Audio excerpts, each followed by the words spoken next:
Oke. Sekali lagi shalom semuanya.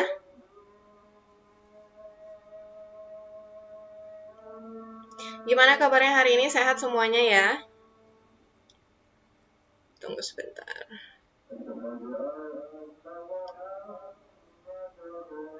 Aman semua ya? Lancar sekolahnya sejauh ini? Halo? Nah, oke adik-adik, malam ini aku akan bawakan sharing. Tunggu share dulu sebentar.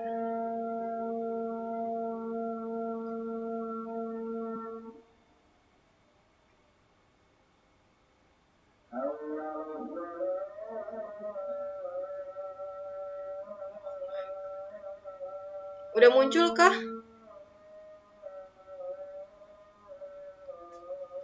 Siapa yang belum muncul?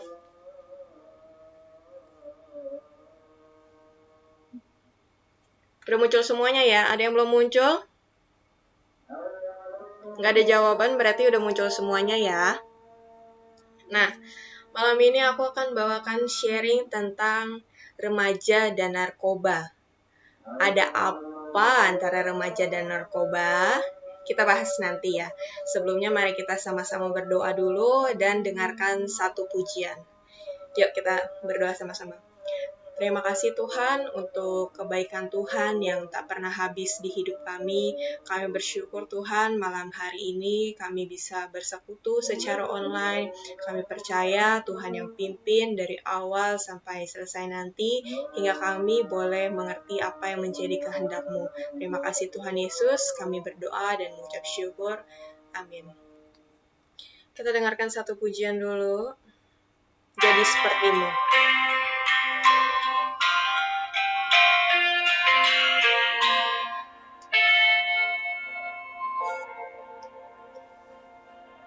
Bapa kau setia,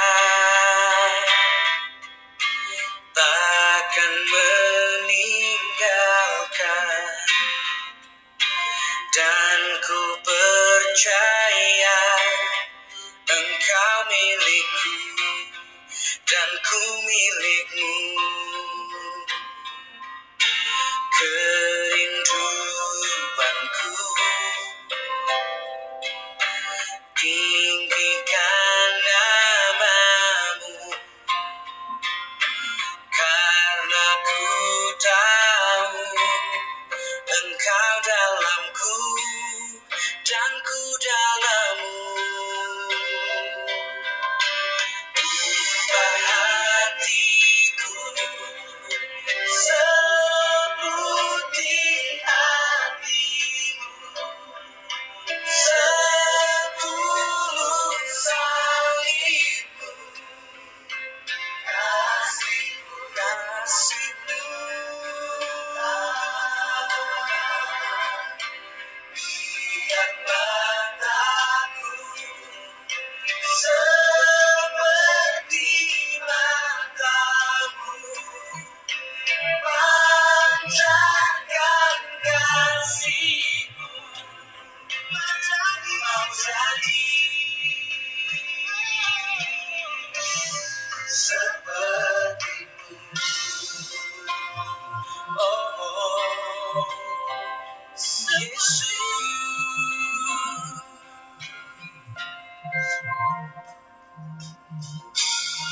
Sing this song together. Bapa kau setia, takkan meninggalkan, dan ku percaya Engkau milikku dan ku milikmu. Kerinduanku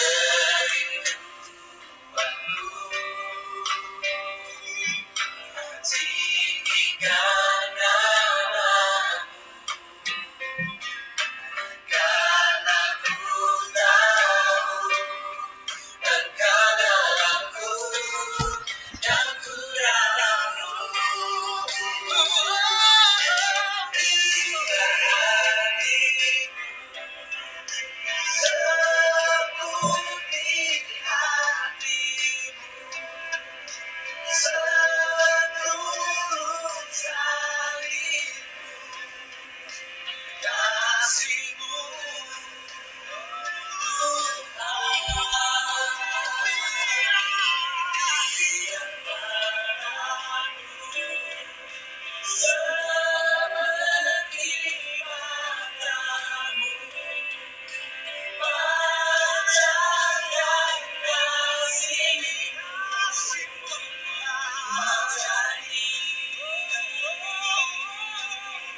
Oke, kita langsung mulai aja ya.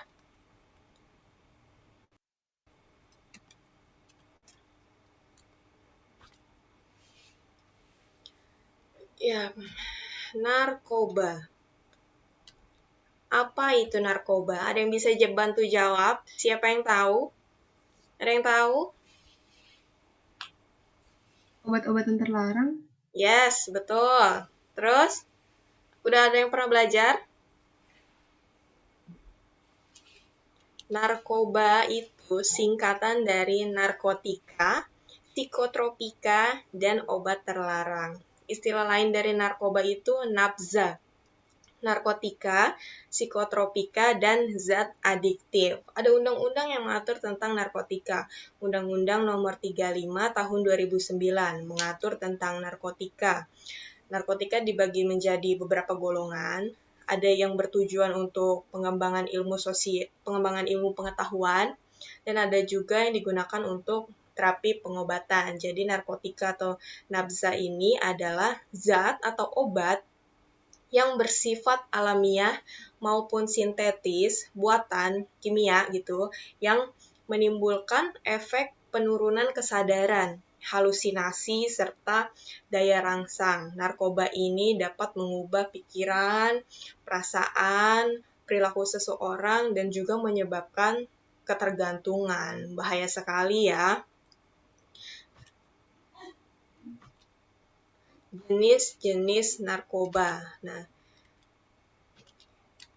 dari sumber Wikipedia, di dunia ini ada lebih dari 350 jenis narkoba. Yang ini hanya sebagian kecil yang familiar. Ada ganja, heroin, morfin, kokain, ekstasi, magic mushroom, sabu-sabu. Ganja itu sebenarnya tumbuhan budidaya penghasil serat, tapi lebih dikenal dengan obat psikotropika. Biasanya dibuat dalam bentuk rokok yang dihisap. Jadi zat yang terkandung di dalamnya itu bereaksi memberikan euforia. Kokain, ekstrak tumbuhan kokai yang berasal dari Amerika Selatan, bentuknya kristal putih halus. Ada juga morfin yang tersedia dalam bentuk tablet dan injeksi. Morfin ini ditemukan pada tanaman opium. Morfin disuling, proses penyulingan, pemisahan menjadi heroin. Ini zat yang sangat kuat hingga menembus otak, jadi bisa halusinasi, kesadaran menjadi turun. Heroin ini umumnya bubuk putih yang kemudian berubah menjadi coklat kehitaman ketika dia dipanaskan.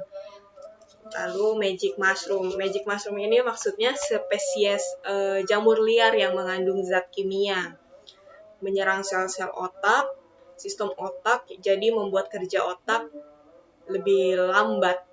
Nah, semua obat-obatan berbahaya yang dikonsumsi ini dengan cara diminum, dimakan, ataupun intravena, maksudnya dimasukkan obat langsung ke pembuluh darah pakai jarum kayak infus gitu. Semua ini menimbulkan efek yang amat sangat buruk. Mari kita lihat sama-sama cuplikannya.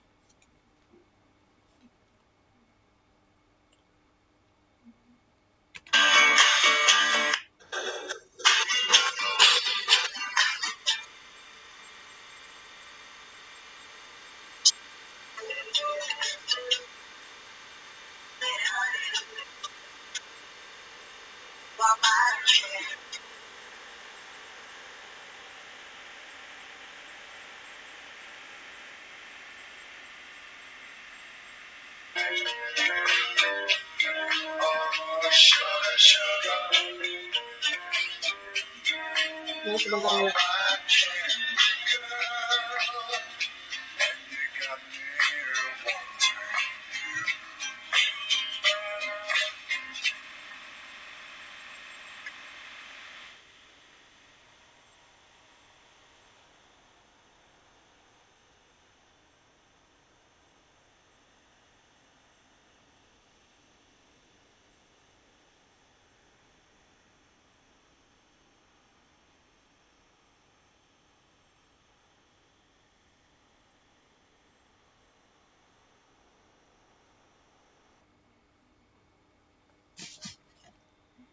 Nah, tadi kita lihat perubahannya ya. Badan yang tadinya besar, kuat, keker, lama-kelamaan setelah jatuh ke dalam narkoba mulai menciut, lemah, dan tamat.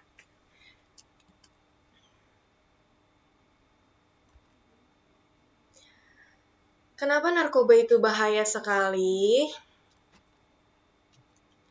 Selain fisik dan psikologis, ada dampak sosial juga yang ditimbulkan, seperti dikucilkan di lingkungan masyarakat, sering terjadi pertengkaran karena emosi yang tidak terkendali, jadi suasana tidak nyaman.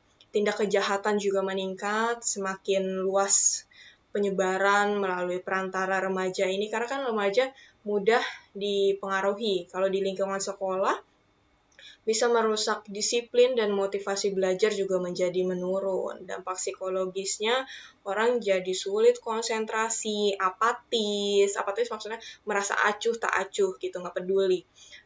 Menjadi lamban karena ceroboh, tegang, dan merasa gelisah, hilang kepercayaan diri juga. Kalau dilihat dari segi fisik, banyak penyakit yang bisa ditimbulkan karena narkoba ini, gagal ginjal, kanker hati, HIV, TBC, sarafnya rusak, gangguan paru juga, bahkan berujung kematian.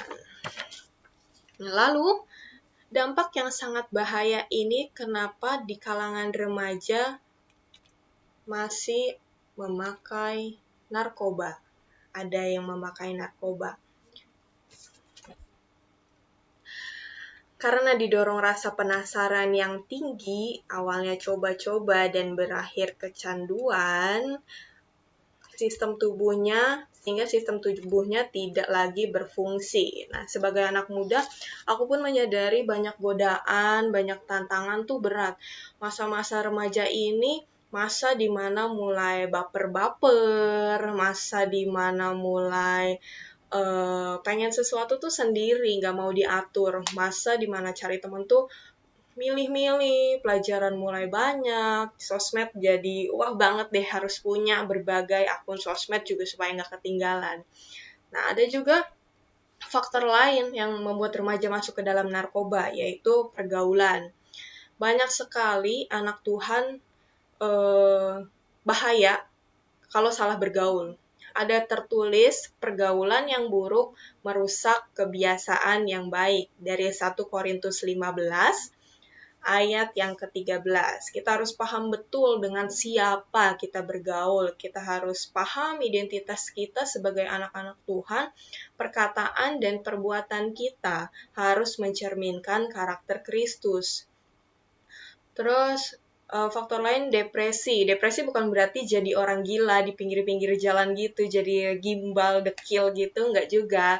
Biasanya depresi pada remaja ini mudah menangis, tersinggung, marah karena hal-hal sepele, tidak bersemangat, menyendiri, dan bisa juga menunjukkan perilaku kriminal. Depresi dipicu dari beragam faktor kayak trauma, putus cinta, atau pertemanan, di lingkungan sekitar juga bisa, dari keluarganya sendiri, bahkan dari persoalan akademis di sekolah, bisa jadi faktor seorang remaja jadi depresi. Aku punya teman waktu SMP, dulu aku SMP di sekolah negeri, waktu itu dibagi jadi 3 kelas, unggulan, reguler, dan olahraga. Aku masuk di kelas unggulan waktu itu. Dan temen aku berminggu-minggu dia nggak masuk sekolah karena depresi katanya. Bawa-bawa pisau kemana-mana, malam-malam mau nangkep ular, matanya melotot serem gitu. Aku antara mau ngakak, tapi takut juga karena dia tuh teman sebangku gitu loh. Ini karena keluarganya yang emang broken dan dulu tuh di sekolah harus ekstra sekolahnya dari kelas lain gitu. Marilah kepadaku semua yang letih, lesu, dan berbeban berat. Aku akan memberikan kelegaan kepadamu. Di Matius 11 ayat 28 ini jelas mengingatkan kita untuk datang kepada Tuhan, sumber kekuatan kita. Banyak orang yang menanggung bebannya sendiri, padahal Tuhan mampu memberikan kelegaan pada kita. Faktor lain selain pergaulan dan depresi juga ada tren. Remaja tuh mengikuti tren. Segala sesuatu yang dibicarakan, yang diperhatikan, digunakan atau dimanfaatkan masyarakat tertentu. Roma 12 ayat 2 begini. Janganlah kamu serupa dengan dunia ini. Bukan berarti hidup kuno tidak lagi mengikuti perkembangan zaman yang amat sangat canggih, tapi anak-anak Tuhan harus mampu membedakan mana yang berkenan kepada Allah, mana yang baik, mana yang sesuai dengan kehendak Allah. Banyak alasan kenapa narkoba digunakan, supaya bisa diterima di lingkungan, punya pikiran kalau nggak pakai tuh kayaknya nggak asik, cupu gitu. Alasan keletihan, kejenuhan, bosan, cemas gitu, bebas dari rasa murung supaya dapat kebahagiaan. Untuk mengatasi masalah pribadi-pribadi yang lain, banyak alasan. Tapi menurut pandangan Kristen, tubuh harus dipelihara, tubuh harus dijaga, disucikan. Jangan melakukan dosa, karena narkoba dapat merusak tubuh baik jiwa, raga, maupun akal. Maka penggunaan narkoba merupakan hal yang tidak diperbolehkan. Ini pengetahuan umum sebagai bentuk keprihatinan dunia terhadap narkoba yang berdampak buruk pada kesehatan, perkembangan sosial, ekonomi, serta kedamaian dunia. Setiap tanggal 26 Juni diperingati sebagai Hari Anti Narkoba Internasional. Nah, itu tadi sedikit tentang narkoba. Lalu bagaimana kita harus menyikapi narkoba? Di hidup ini apapun yang kita lakukan berasal dari hati. Sangat penting bagi kita untuk memiliki hati yang berserah, menyerahkan semua pada Tuhan. Kalau Tuhan izinkan masalah hadir di dalam hidup kita, Tuhan juga sediakan jalan keluar bagi kita. Bersyukur. Kadang bersyukur itu jadi hal yang amat sangat susah untuk dilakukan kalau kita lagi dengan keadaan yang tidak baik, benar? Apalagi di masa sekarang ini banyak keterbatasan, banyak tantangan yang kita hadapi, tapi gak ada alasan untuk kita gak bersyukur. Karena yang Tuhan perbuat selalu baik dan selalu tepat, walaupun gak sesuai dengan keinginan kita. Penting banget selalu bersyukur tuh penting. Bertanggung jawab. Apa maksudnya bertanggung jawab? Bertanggung jawab dalam arti mengelola apa yang ada pada kita. Semua yang Tuhan percayakan untuk kita boleh miliki, gunakan itu dengan penuh tanggung jawab. Kita ambil contoh kecil begini. Kamu punya HP, kamu gunakan untuk apa? HP itu, kamu gunakan HP kamu untuk apa? Apa ada renungan yang setiap hari dibaca? Atau isinya para bias yang gemoy-gemoy, atau foto-foto yang tidak baik, atau quotes yang galau-galau. Asli, sekarang tuh akses apapun bisa, browser apapun bisa, chat sama siapapun bisa, segampang dan secanggih itu memang. Kalau gak dikelola dengan baik, dampak negatif yang muncul. Selain bertanggung jawab, berhikmat. Hikmat, kebijaksanaan, bijak. Sebelum melakukan tuh pikir dulu, benar kagak nih kayak begini? Pemahaman apa yang benar menurut kita belum tentu benar menurut Tuhan.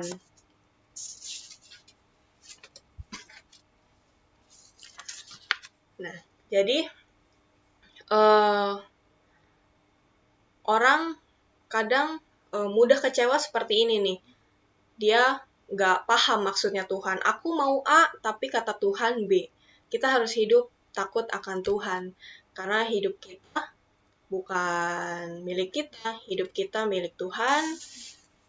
Karena kita kepunyaannya Tuhan, kita murid-muridnya Tuhan. Biarlah hidup kita dipenuhi oleh Roh Kudus. Tidak benar jika kita merusak hidup kita dengan narkoba. Tubuhmu adalah bait Roh Kudus yang diam di dalam kamu. Jadi arahkan hidup kamu supaya tetap fokus pada Tuhan dan memuliakan Tuhan. Terima kasih buat waktunya sore hari ini. Itu yang bisa aku share malam ini. Mari kita bersatu di dalam doa.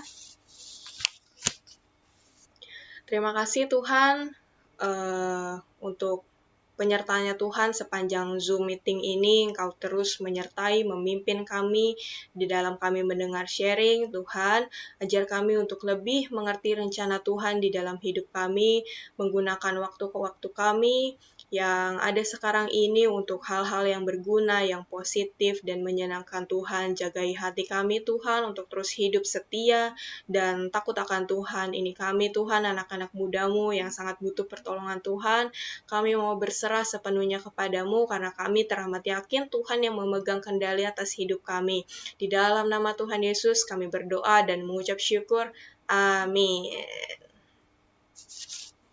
Kita foto dulu sebentar ya.